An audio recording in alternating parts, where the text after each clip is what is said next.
2025 ഓണത്തോടനുബന്ധിച്ച് ഓസ്ട്രേലിയയിലെ ഒരു മലയാളി അസോസിയേഷൻ നടത്തിയ ആഘോഷ പരിപാടികളിൽ പങ്കെടുക്കാനുള്ള ക്ഷണം സ്വീകരിച്ച് മെൽബൺ എയർപോർട്ടിൽ വന്നിറങ്ങിയ പ്രമുഖ സിനിമാ താരം നവ്യ നായർക്ക് തൻ്റെ കയ്യിലുണ്ടായിരുന്ന മുല്ലപ്പൂവിൻ്റെ പേരിൽ വലിയൊരു സംഖ്യ എയർപോർട്ടിൽ പിഴ അടയ്ക്കേണ്ടി വന്നു. ഓസ്ട്രേലിയയിൽ വരുമ്പോൾ മുല്ലപ്പൂ കൈവശം വയ്ക്കാൻ പാടില്ല എന്ന കാര്യം തനിക്കറിയില്ലായിരുന്നു, അബദ്ധം പറ്റിയതാണ് എന്നൊക്കെയായിരുന്നു നവ്യ നായരുടെ വിശദീകരണം. ഓസ്ട്രേലിയയിൽ വന്നിറങ്ങുന്ന യാത്രക്കാർക്ക് അബദ്ധം പറ്റാവുന്ന രീതിയിലും അതിൻ്റെ പേരിൽ വലിയ സംഖ്യ പിഴയടിച്ച് അതുവഴി വരുമാനമുണ്ടാക്കാൻ പറ്റുന്ന രീതിയിലാണോ ഓസ്ട്രേലിയയിൽ നിയമങ്ങൾ നടപ്പാക്കുന്നത്? യഥാർത്ഥത്തിൽ നവ്യ നായർക്ക് സംഭവിച്ചത് എന്താണെന്ന് നമുക്കൊന്ന് പരിശോധിച്ച് നോക്കാം. വളരെ കർശനമായ ബയോസെക്യൂരിറ്റി നിയമങ്ങളുള്ള ഒരു രാജ്യമാണ് ഓസ്ട്രേലിയ. അത് ലംഘിക്കുന്നവർ ആരായാലും ഓസ്ട്രേലിയൻ പ്രധാനമന്ത്രി ആയാലും ശരി, അതിൻ്റെ പ്രത്യാഘാതങ്ങൾ നേരിടേണ്ടി വരും. അതിൻ്റെ കാരണം ഇതാണ്: മറ്റു രാജ്യങ്ങളിൽ നിന്നെല്ലാം വേറിട്ട് സമുദ്രത്തിൻ്റെ നടുക്ക് സ്ഥിതി ചെയ്യുന്ന ഒരു ഐലൻഡ് കൺട്രിയാണ് ഓസ്ട്രേലിയ. കോടിക്കണക്കിന് കൊല്ലമായി മറ്റു രാജ്യങ്ങളിൽ നിന്ന് വേറിട്ട് നിൽക്കുന്ന ഒരു ഭൂപ്രദേശമായതിനാൽ ഓസ്ട്രേലിയയിൽ കണ്ടുവരുന്ന മൃഗങ്ങളെയോ പക്ഷികളെയോ സസ്യലതാദികളെയോ ലോകത്ത് മറ്റൊരിടത്തും കാണാൻ സാധിക്കില്ല. അതുപോലെ തന്നെ മറ്റു രാജ്യങ്ങളിൽ കണ്ടുവരുന്ന പക്ഷികളോ മൃഗങ്ങളോ സസ്യങ്ങളോ ഓസ്ട്രേലിയയിലും ഉണ്ടായിരുന്നില്ല. എന്നാൽ ബ്രിട്ടീഷുകാർ ഓസ്ട്രേലിയയിൽ വരാൻ തുടങ്ങിയതോടെ ഇതിന് മാറ്റം സംഭവിച്ചു. അവർ അവരുടെ ഓരോ ആവശ്യങ്ങൾക്കായി ഒട്ടകങ്ങളെയും കുതിരകളെയും പിന്നെ പട്ടി, പൂച്ച, മുയൽ തുടങ്ങിയ മൃഗങ്ങളെയും ഓസ്ട്രേലിയയിൽ കൊണ്ടുവന്നു. ബ്രിട്ടീഷുകാരുടെ ഒരു ദേശീയ വിനോദമാണ് ഫോക്സ് ഹണ്ടിങ്. അതിനായി കുറെ കുറുക്കന്മാരെയും അവർ ഓസ്ട്രേലിയയിൽ കൊണ്ടുവന്ന് തുറന്നുവിട്ടു. ഈ പട്ടികളും പൂച്ചകളും കുറുക്കന്മാരും പെറ്റുപെരുകി ഓസ്ട്രേലിയയിൽ മാത്രം കണ്ടുവന്നിരുന്ന ഒരുപാട് ചെറിയ മൃഗങ്ങളെ കൊന്നു തിന്നു നശിപ്പിച്ചു. അങ്ങനെ ഒരുപാട് മൃഗങ്ങൾക്ക് വംശനാശം സംഭവിച്ചു. മുയലുകൾ പെറ്റുപെരുകി കൃഷിസ്ഥലങ്ങൾക്ക് വൻതോതിൽ നാശനഷ്ടങ്ങൾ ഉണ്ടാക്കി. അതുമാത്രമല്ല, തദ്ദേശീയ ചെടികൾ മുഴുവൻ മുയലുകൾ തിന്നു തീർത്തത് കാരണം അവയെ ആശ്രയിച്ച് കഴിഞ്ഞിരുന്ന ജീവികൾ വംശനാശത്തെ നേരിടാൻ തുടങ്ങി. അതുപോലെ ബ്രിട്ടീഷുകാർ മറ്റു രാജ്യങ്ങളിൽ നിന്നും കൊണ്ടുവന്ന സസ്യങ്ങൾ, ധാന്യങ്ങൾ, മീനുകൾ, തേനീച്ചകൾ, പക്ഷികൾ, ഭക്ഷ്യവസ്തുക്കൾ എന്നിവ വഴി ഓസ്ട്രേലിയയിൽ ഇല്ലാതിരുന്ന ഒരുപാട് ക്ഷുദ്രജീവികളും ബാക്ടീരിയ, വൈറസ്, ഫംഗസ് എന്നിവയും ഓസ്ട്രേലിയയിലെത്തി. ഇവയെല്ലാം കൂടിച്ചേർന്ന് ഓസ്ട്രേലിയയിൽ വലിയ പരിതസ്ഥിതി പ്രശ്നങ്ങൾ ഉണ്ടാക്കി. പണ്ടത്തെ ബ്രിട്ടീഷുകാർ കാരണം ഓസ്ട്രേലിയയിൽ ഉണ്ടായ ഇത്തരം പ്രശ്നങ്ങൾ വീണ്ടും ആവർത്തിക്കാതിരിക്കാനാണ് ഇപ്പോഴത്തെ ഓസ്ട്രേലിയൻ ഗവൺമെൻറ് വളരെ സ്ട്രിക്റ്റായ ബയോസെക്യൂരിറ്റി നിയമങ്ങൾ കൊണ്ടുവന്നത്. ആ നിയമങ്ങൾ പ്രകാരം മറ്റു രാജ്യങ്ങളിൽ നിന്നും ഓസ്ട്രേലിയയിൽ വന്നിറങ്ങുന്ന യാത്രക്കാർ കൈവശം വയ്ക്കാൻ പാടില്ലാത്ത സാധനങ്ങളുടെ ഒരു വലിയ ലിസ്റ്റുണ്ട്. അതുപോലെ ഓസ്ട്രേലിയയിൽ വന്നിറങ്ങുമ്പോൾ നിങ്ങൾ ധരിച്ചിരിക്കുന്ന ചെരുപ്പിൽ അഥവാ ഷൂവിൽ മണ്ണിൻ്റെ അംശമോ ചളിയോ ഉണ്ടാകാൻ പാടില്ല. ഓസ്ട്രേലിയയിൽ ആദ്യമായി വരുന്നവർക്ക് ഈ നിയമങ്ങളെക്കുറിച്ച് അറിവുണ്ടാവാനുള്ള സാധ്യത വളരെ കുറവാണ്. അങ്ങനെയുള്ളവർക്കായി ഫ്ലൈറ്റ് ഓസ്ട്രേലിയൻ എയർപോർട്ടിൽ ഇറങ്ങാനുള്ള സമയമായി തുടങ്ങുമ്പോൾ ഓസ്ട്രേലിയയുടെ ബയോസെക്യൂരിറ്റി നിയമങ്ങളെക്കുറിച്ചും അവ ലംഘിച്ചാലുണ്ടാവുന്ന ഭവിഷ്യത്തുകളെക്കുറിച്ചും ഫ്ലൈറ്റിൽ പല പ്രാവശ്യം അനൗൺസ് ചെയ്യാറുണ്ട്. അനൗൺസ്മെൻറ്റിൻ്റെ കൂടെ ഫ്ലൈറ്റ് ജീവനക്കാർ ഓസ്ട്രേലിയൻ ഗവൺമെൻറ്റിൻ്റെ ഒരു ഇൻകമിംഗ് പാസഞ്ചർ കാർഡ് എന്ന പേരിലുള്ള ഒരു ഡിക്ലറേഷൻ ഫോം എല്ലാ യാത്രക്കാർക്കും വിതരണം ചെയ്യുന്നു.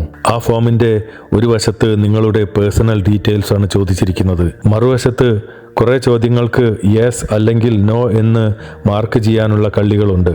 നിങ്ങൾ ഓസ്ട്രേലിയയിലേക്ക് എന്തൊക്കെയാണ് കൊണ്ടുവരുന്നത് എന്നതിനെക്കുറിച്ചുള്ള വ്യക്തമായ ചോദ്യങ്ങൾ അതിലുണ്ട്. ഏതെങ്കിലും ചോദ്യങ്ങളുടെ ഉത്തരം നിങ്ങൾക്ക് ഉറപ്പില്ലെങ്കിൽ അത്തരം ചോദ്യങ്ങൾക്കു നേരെ യെസ് എന്ന് ടിക്ക് ചെയ്യാനാണ് അവർ ആവശ്യപ്പെടുന്നത്. എയർപോർട്ടിലെ ബോർഡർ സെക്യൂരിറ്റി ഉദ്യോഗസ്ഥന്മാർക്ക് നിങ്ങൾ ഈ ഡിക്ലറേഷൻ ഫോം കൈമാറുമ്പോൾ യെസ് എന്ന് നിങ്ങൾ അടയാളപ്പെടുത്തിയിരിക്കുന്നതിനെക്കുറിച്ച് അവർ ചില ചോദ്യങ്ങൾ ചോദിക്കും. സാറ്റിസ്ഫാക്ടറി ആയിട്ടുള്ള ഉത്തരങ്ങളാണ് നിങ്ങൾ കൊടുക്കുന്നതെങ്കിൽ അവർ നിങ്ങളെ ഗ്രീൻ ചാനലിലൂടെ പുറത്തേക്ക് വിടും. നിങ്ങളുടെ മറുപടിയിൽ അവർ ഹാപ്പി അല്ല എങ്കിൽ അവർ നിങ്ങളുടെ പെട്ടികൾ തുറന്ന് കാണിക്കാൻ ആവശ്യപ്പെടും.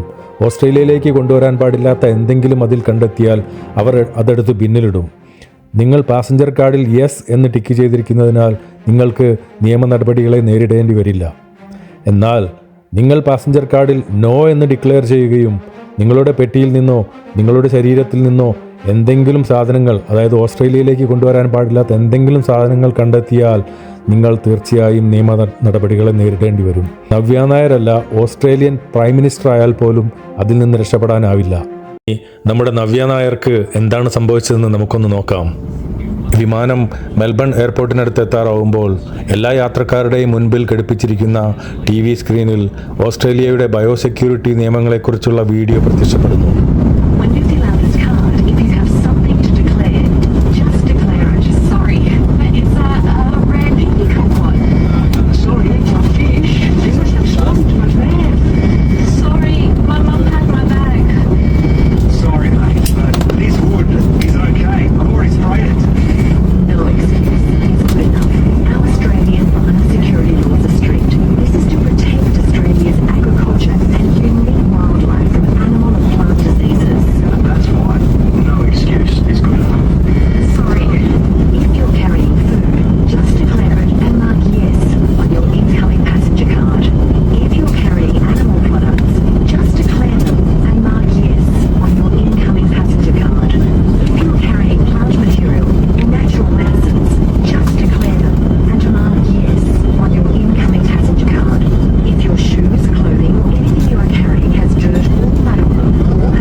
ചെടികളുമായി ബന്ധപ്പെട്ട എന്തെങ്കിലും സാധനം നിങ്ങളുടെ കയ്യിലുണ്ടെങ്കിൽ ഇൻകമിംഗ് പാസഞ്ചർ കാർഡിൽ യെസ് എന്ന് മാർക്ക് ചെയ്യണമെന്ന് പറഞ്ഞതും ഇൻകമിംഗ് പാസഞ്ചർ കാർഡിൽ തെറ്റായ വിവരങ്ങൾ നൽകുന്നത് അതിഭയങ്കരമായ കുറ്റമാണ് എന്ന് പറഞ്ഞതും എഴുതി കാണിച്ചതും ഇംഗ്ലീഷിലായതിനാൽ അത് നമ്മുടെ നവ്യ നായർക്ക് മനസ്സിലായില്ല എന്നുണ്ടോ?